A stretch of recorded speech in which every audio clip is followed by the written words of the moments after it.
Congratulations to making it to the final DEPHEMEREMBER day, December 25.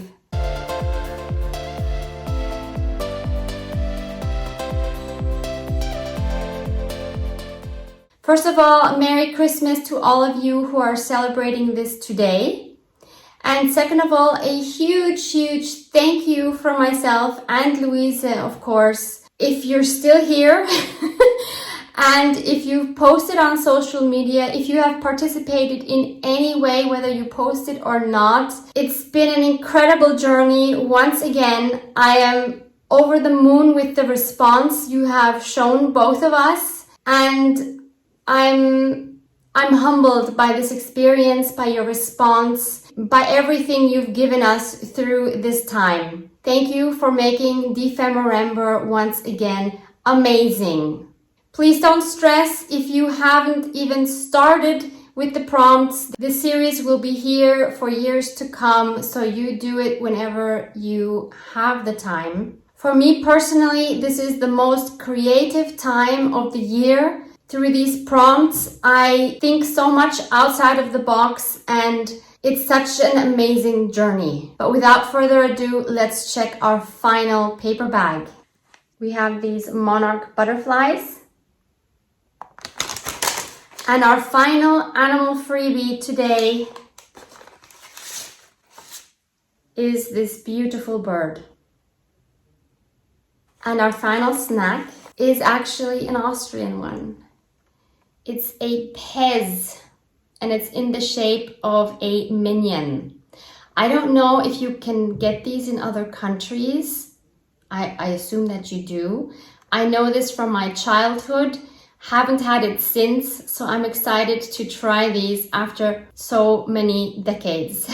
So we have our little minion here, and you can open him and you put the pez inside, and then it will dispense one pez at a time.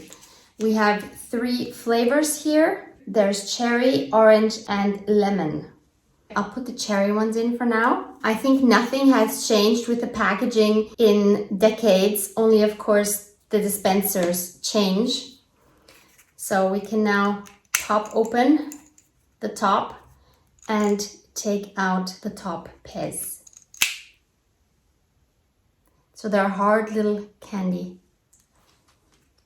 It definitely tastes like cherry. It's sour, I like it. But this kind of hard candy is definitely not my favorite candy. I'm going to rate this a 6 out of 10. So let's go ahead and tackle our last prompts for this DEPHEMEREMBER. So here's our little pez minion. So you flip up his head and he will give you a piece of pez. So our prompts for today are leather and ATC, which of course stands for Artist Trading Card. When I saw this prompt, I texted Louise, like, what on earth did we do? And she's like, I know. So if you're not familiar with ATCs or artist trading cards, they actually started as an art project initiated by a Swiss artist named Stirnemann in 1997. They have a very specific measurement. In inches, 3.5 times 2.5 inches. In centimeters, 9.8 by 6.4 centimeters. So that's exactly the size of this card, which is also the size of modern trading cards like hockey cards, baseball cards, all those kinds of things. So that's the format we'll be working with. And they can be unique works of art or small series, and they are usually signed and dated on the backside by the artist. And usually they are exchanged with other artists and they are a collectible. So a really fun item. So Louisa and I planned on making 4 ATC cards in this episode. 1 we're going to keep in our own journals, and for the other 3 we're going to have a giveaway.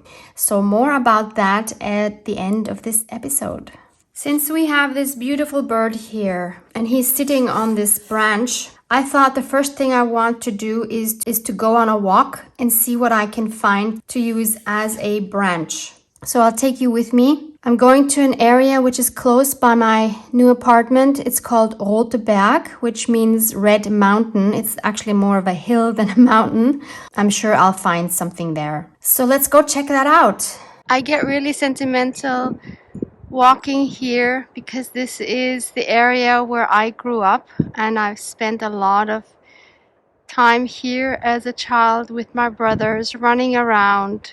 That hill over there was where we used to go sledding when there was snow, obviously. And behind here is a bench where I sat with my dad. He was 83, and it was the last time that we walked together before he passed. So lots of memories here. When I grew up here, this bridge didn't used to be here. The Boy Scouts built this many years later. It's so cool to have that. Makes it so much easier to cross that area. And this stuff here seems to be from some bushes.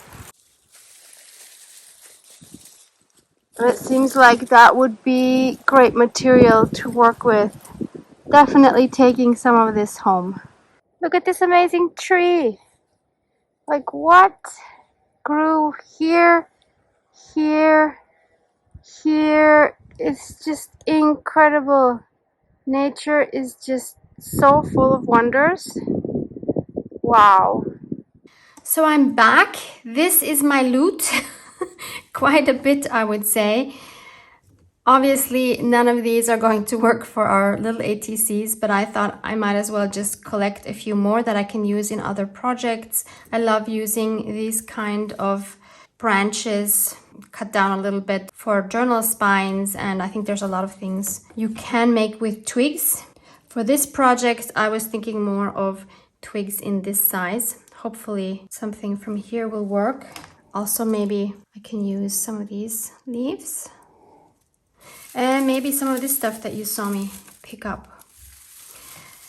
Just to give you an example so that you can imagine how a piece of branch might look on a spine. So I did one on this journal and I really love it. I do have videos. I don't remember if it's one or multiple videos of how I made this. So I will link those below for you. So this was obviously a small nature journal, and I really love having this spine. This is made out of one paper bag. Obviously I'll be making faux leather, and since I'm making 4 ATC cards, I want to try 4 different materials to make faux leather out of. One is my baking paper, then I have a piece of thin packaging paper, and then I have 2 paper bags. One is this white one, which is also the same one I've been using for my snacks. And one is this one, which is just a brown paper bag. So I'll cut a piece of the back out from each of these. 3 of these I'm going to start the same way by just spritzing them with water. And for this one, I'm going to use water mixed with glycerin. So let's start with the ones with the water. I'm just taking my spray bottle and I'll make them wet.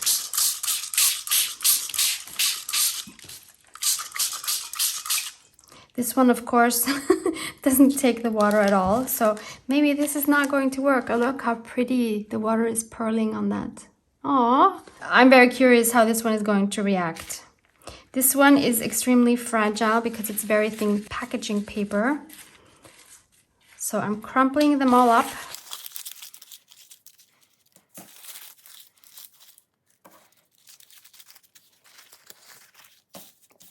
Then I'm taking it apart again, crumpling it up again. We want lots of wrinkles.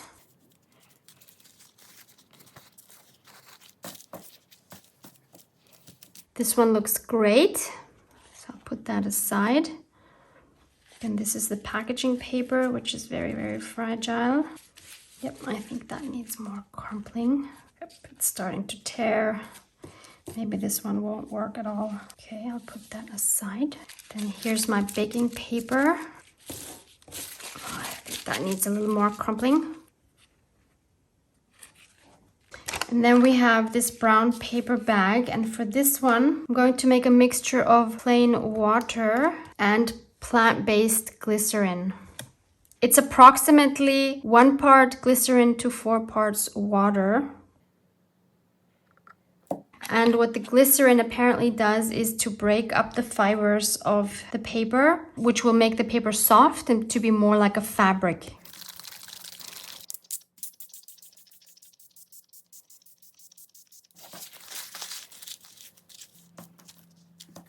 And then I'm going to lay a different layer of transparent medium on each paper. So for this paper bag with the glycerin, I'm going to try some Art Podge. I think this is glossy, it doesn't say, but as far as I remember, I didn't like it because it was glossy. For leather, this could be fine. I'll just brush it over the whole surface.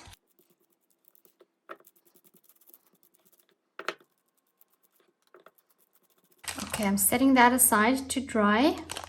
Next is the baking paper, and I'm going to try some glossy heavy gel medium by Amsterdam.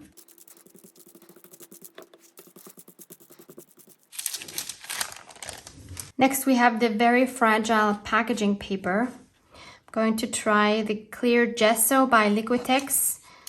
This is quite a rough gesso. It has a lot of grit to it. It's also very fluid, which I think will be very helpful for this very fragile paper.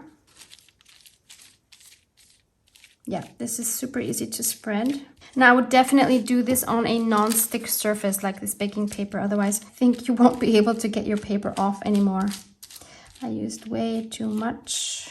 This gesso is non-glossy. And last but not least, let's try the white paper bag with my Liquitex matte gel. Time to let everything dry. In the meantime, I'm going to go ahead and print out this card 3 more times so that I have this bird 4 times, once for each ATC, and I'm going to cut them out. So I have 4 of these now, and as you might notice, they are missing their feet because I want to give them new feet. I want to make their feet out of wire because I want their feet to be able to grab the twig or whatever else I decide to have them stand on. So I thought I would use this wire. I don't know how thick it is. You can see it here. It's not very thick. It should be easy to bend. So I just cut a piece off. And I want to bend this in a way to look like bird's feet. I'm going to use one of these tools for jewelry making. This is going to be hard to see because it's so small.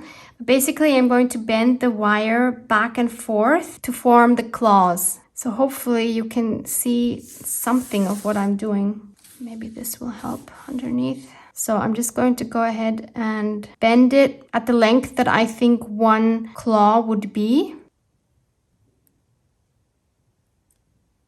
Approximately like this, and then I'm going to squeeze it to flatten it. I don't want it to have a round edge like that. And then I'm going to bend it back at the end of that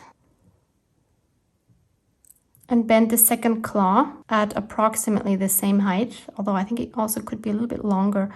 The middle one, I think, could be longer as well. So I'm bending it back, and again I'm going to flatten it. So that's 2 claws. I'm going to do this one more time. Bend it back.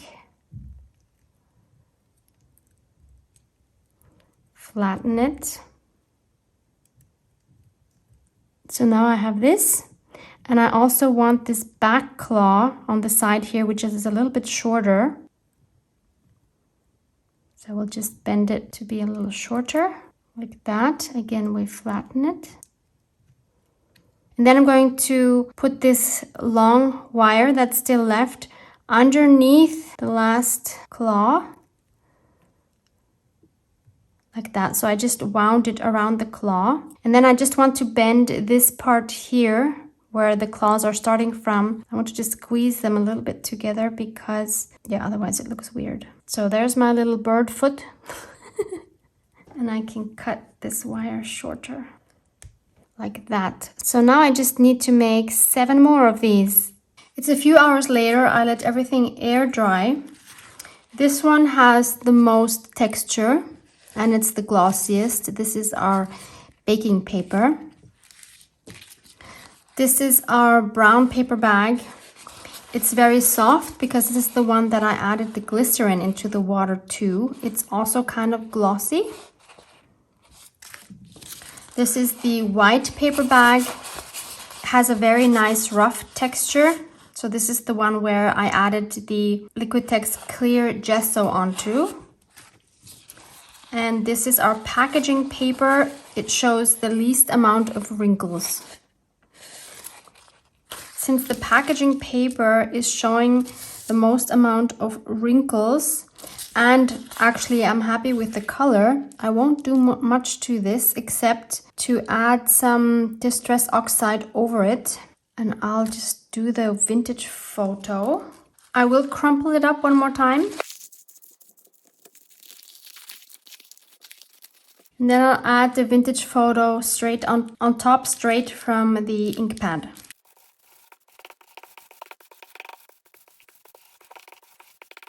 I'm super happy with this. This, I think, has a very nice faux leather look without doing anything else to it.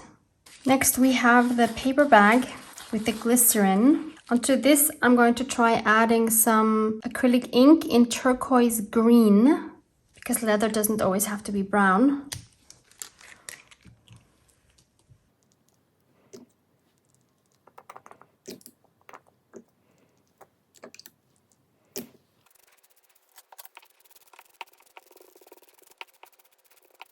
This needs to dry again. This is our fragile packaging paper. I'm going to add some yellow ochre acrylic paint onto this one.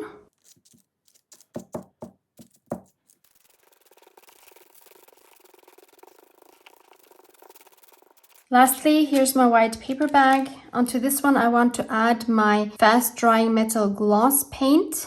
And this is the color Old Silver, which actually looks more like light gold than silver. Oh wow, this looks amazing.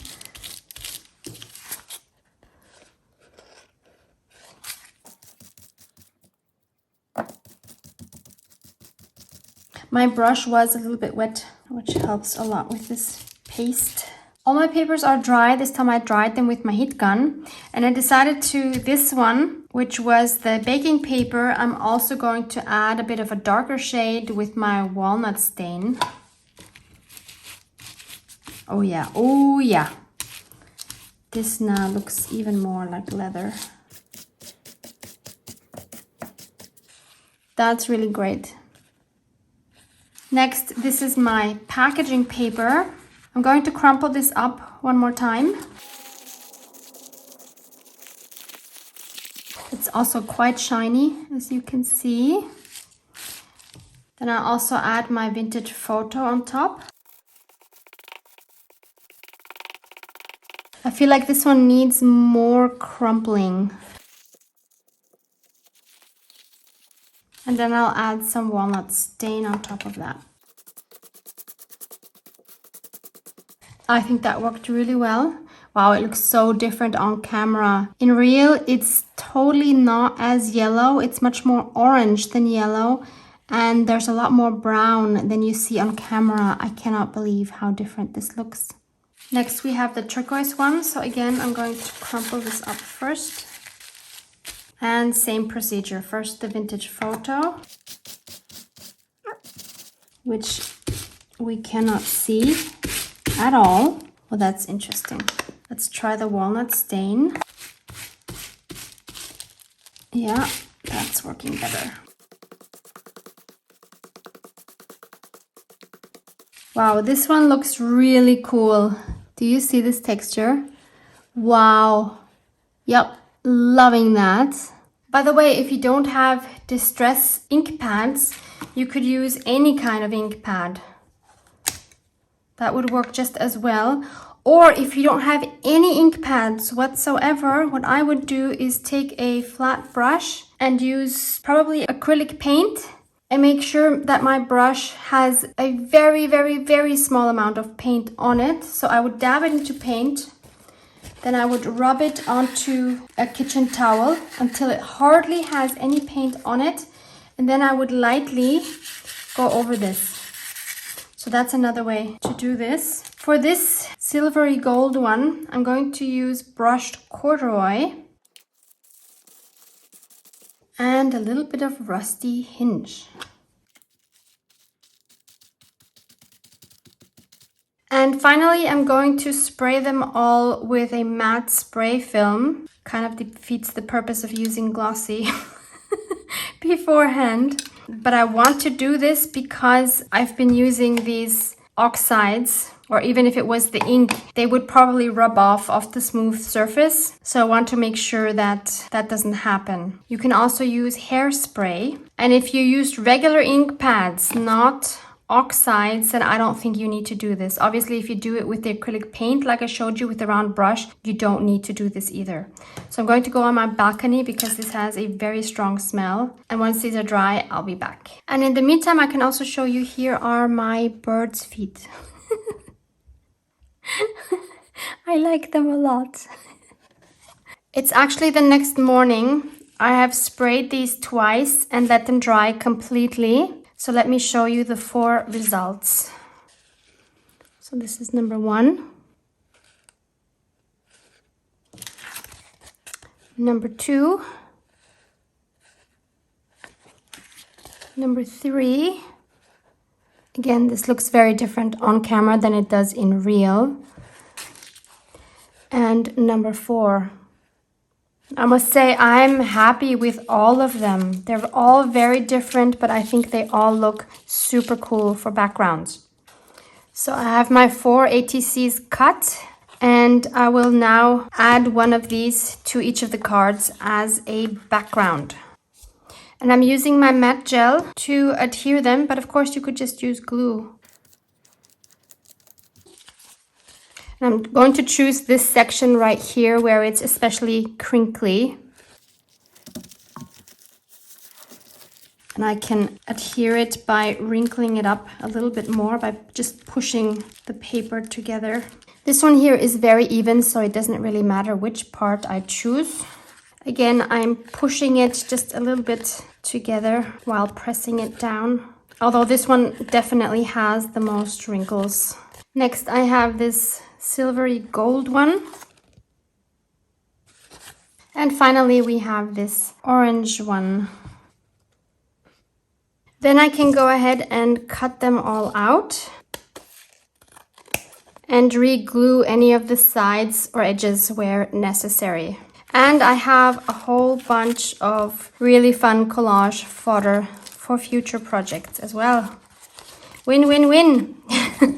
So this was the one with the glycerin. And I'm thinking, was it worth adding the glycerin for this particular project? No. But maybe for another project, it would make sense to have the paper more fabric-like. I don't know. For this project, don't worry about adding glycerin to your water. So I have my 4 backgrounds. I have gone around all the edges, making sure that none of the edges are coming up. Added glue where necessary. And now I want to add some black StazOn permanent ink, and I'm going to take my ink pad and directly go over the edges like this.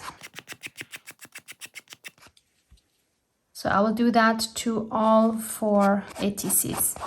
So my 4 backgrounds are finally ready, and Louise and I decided that we want you all to have another freebie from our last DEPHEMEREMBER episode. So we each are scanning our ATC backgrounds and then digitally adding other birds as focal points on top and making this available for you as a freebie. You can find mine linked below this video. Obviously, Louise's is under her video, and I'm not going to show you what it looks like here. You will have to click the link to see what it looks like. And if you download both freebies, you have a very nice selection of ATCs for your junk journal. So I've made my photos and I have my bird parts here. So now we can start assembling these cards. So each one gets a bird. Then I want to think about what branch-like element we could add. One element I considered, but I don't think I'll be using that in the end, is I made this out of a masking tape by just tearing off a piece and twisting it. This, of course, could be painted, and this is definitely branch-like, but I don't think I'm going to use it now, but maybe that's an idea for you if you don't have a twig. So these are some of the smaller twigs that I found. I definitely wanted one that has like a branch going in a different direction. This one might be too thick. And I need to think about if I want to keep the original color, on which background it would come out best. This one would be actually really nice. Or this one. I'm actually really liking this one, but I think this one is just too curved. You probably can't see that so well on camera, but it's quite, yeah, it's too curved. These two are definitely straighter. Then I have a bent nasty rail. Rusty nail. That's like frayed burlap. Oh my goodness. So I have this rusty nail, and if you want to use a nail as a branch and it's not rusty, then you've seen techniques during DEPHEMEREMBER of how you can paint your items to make them look rusty, but this one actually has real rust. So I think that would be a really cool branch, maybe on this one. Then I also found this piece of bark on my walk. So maybe I can break off a piece here. That's too small.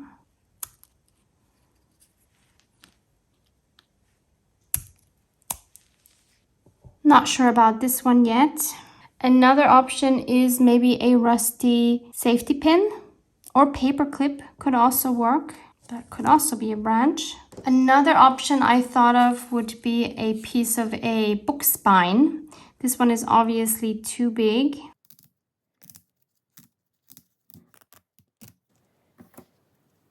I find this one very interesting, maybe better than the bark piece. Then maybe I could make a nest-like thing with these pieces. Maybe just winding them around my fingers and taking another piece to tie them together. Okay, that was unexpectedly challenging now because these things break pretty easily. So I tied them together with some black sewing thread. And I also used less of the strands because it was getting too bulky. This one I think is okay now. Not sure yet about that one. Then I have these cute little leaves. Then I have this cute small feather. Maybe that would look cute underneath. Yep, I like that.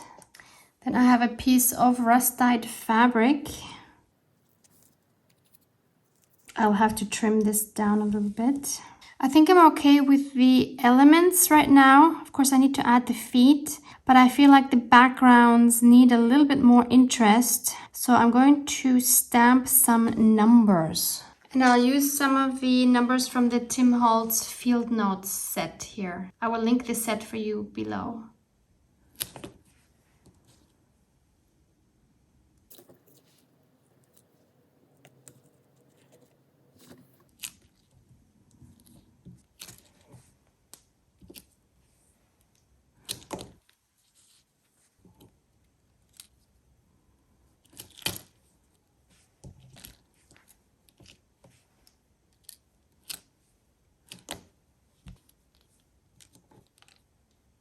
I'm going to assemble these off camera because I think it's going to take me quite a while. I'll add the feet and I'm just going to probably shorten these again and then glue them or tape them to the back of the birds. They're done. It was quite a challenge. I think this was the most challenging project of all the 25 days because the gluing was really not easy. And then I had everything clamped down with these kind of clamps for about an hour. So let me show you the final results. On this one, I just wrapped some sewing thread around the safety pin. Otherwise, I left it as it was. On this one, I felt it needed more contrast, so I added some crackling paste and some white thread underneath, and I didn't use the leaves that I had originally planned on using. And this bird is on some foam because I had the feeling it needed to be raised, especially because of the height of the rusty nail. And we have this one here. It's hard to see, but again, I wrapped a little bit of the black sewing thread around the branch. And this one is also on foam tape. And lastly, we have this one here. So I thought about which one should I keep for myself and which 3 will I put in the giveaway. And I decided to keep this one because I think this one is the least, I think this one has the least amount of interesting materials. Like I feel like these 3 items used as branches are more interesting than this here. And of course, I want you to have the ones that I think are nicer. So these 3 are going to the giveaway. And this one will go into my journal. You're probably wondering how to participate in the giveaway. All you need to do is to write a comment beneath this particular video, not any of the other videos, just this one, letting Louisa and myself know what you enjoyed about DEPHEMEREMBER. What is it you would like for us to continue doing if we have another round next year? What are the things you did not appreciate? There's no right or wrong answer. Anybody that gives us feedback will be eligible. I'm going to have a random comment picker choose 3 winners. If you are a winner, you will get one of these 3 cards. You won't know which one. And the winner drawing will be on January 15th. So until then, I can count all the comments. Any comments coming in after January 15th cannot be counted anymore. And the giveaway winner will be announced in a video on January 17th here on my channel. One more thing, I have not done anything on the backs, but I will cover the backs and I will date and sign them, of course, as is custom with ATC cards. It's actually the next day. When I looked at these ATCs again, I realized they didn't look finished yet, but now they look finished because I've added splattering in gold, in white, and in black. So let me just quickly show you these. Don't they look so much better? They really look finished to me now.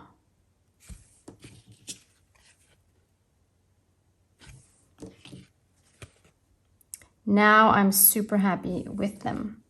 So let's add mine to my journal. I already have a page in mind. And it's this one here with this beautiful tuck spot made by Louisa, of course.